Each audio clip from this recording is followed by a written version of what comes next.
What's up, guys? Welcome back to Everyday Money. With all the things that have been going on in the world lately that are very negative for the economy, very negative for markets, and we've gone over these time and time again, but just to refresh, inflation is through the roof. They're going to have to raise the federal funds rate in order to try to combat that inflation. COVID has been raging now for 2 years, which we think has now been replaced by the war in Ukraine versus Russia.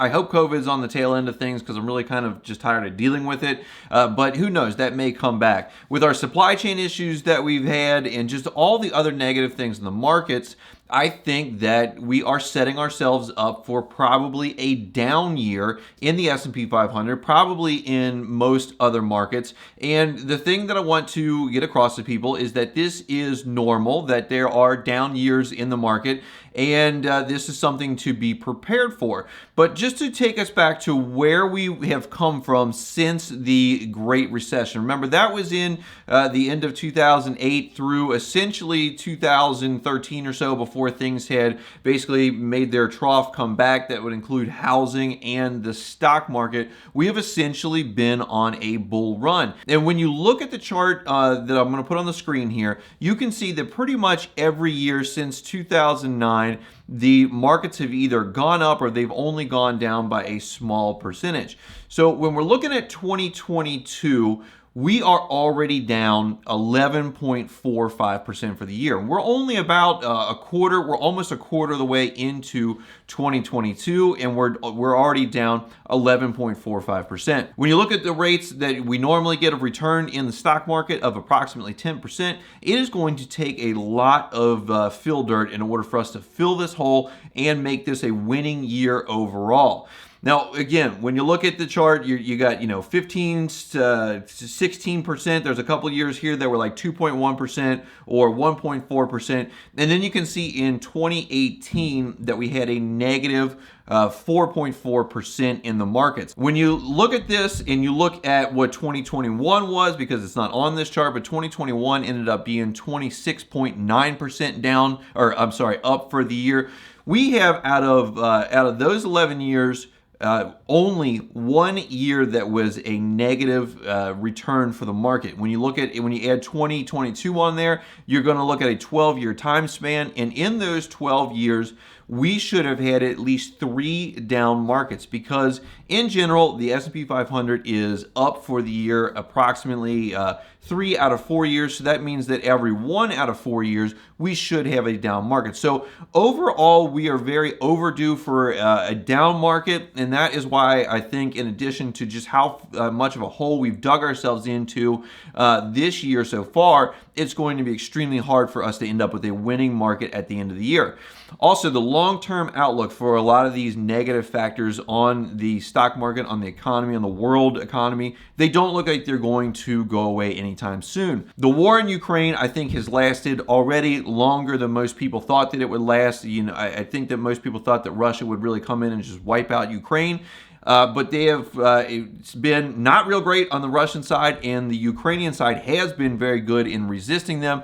And with the sanctions that are being put into place, with the things that are happening in Ukraine, I don't think that any of the financial sanctions, all the market stuff, is going to wrap up anytime soon with Russia. And I think that that's going to put a lot of negative pressure on the markets, especially if China ends up being a major supporter of Russia in this. I think that inflation is going to continue to rage because of the way that we have inflated our dollar over 5 times in the past 2 years or so. And I think that the Fed is going to have to really jack up rates between now and whenever they say that we are back to a normal monetary policy, which they usually try to keep inflation between 2 and 3% in order to keep people engaged in the economy and keep people buying stuff, because they know that it will be a little bit more expensive on the next year, so that keeps people buying stuff now, which is why a little bit of inflation is good, over the long term. And if this COVID thing is wrapped up, that will be something to put, kind of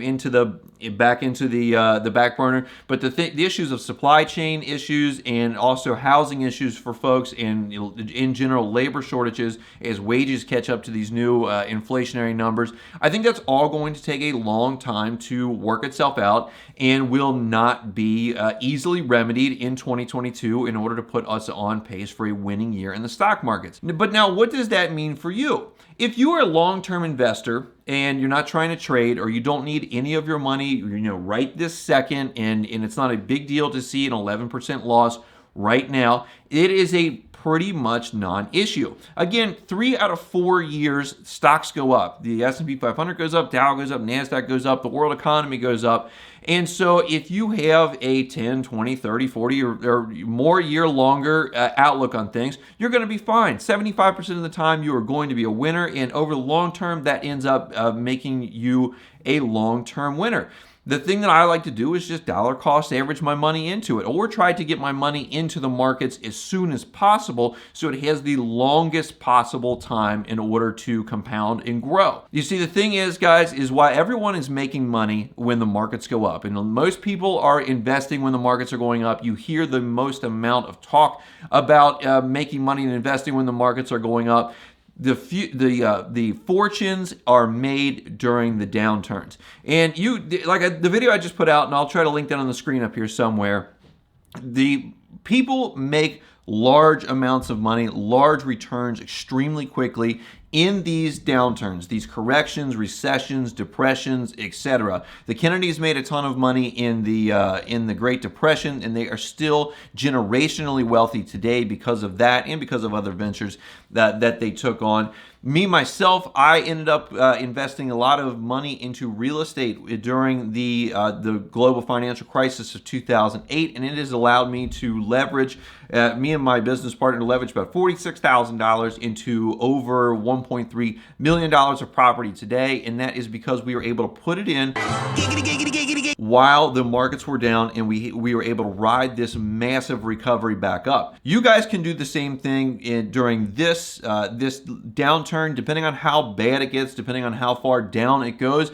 is how much upside that you have when the markets come back. Because again, as I've said in several other videos in the past, the markets always go up over time. Housing, stock market, and so far as we have seen in crypto's short history with us, the crypto markets have always gone up over time. And so any money that you all can invest into these downturns, when you do that, you are going to be buying more shares, or you're going to be buying more real estate, or you're going to be buying more coins, so that when the market does come back up and it goes up higher than it even was prior to the downturn, you will end up that much better off from it. Now, guys, remember, anytime that I say anything on this channel, I am not a financial advisor. I'm not your financial advisor. You guys need to do your own research, and then it's not an indication to buy, sell, or hold a stock, crypto, real estate investment, anything else. You guys need to do your own research, make sure it works for you, and just because it works for me doesn't necessarily mean that it's going to work for you. But in general, the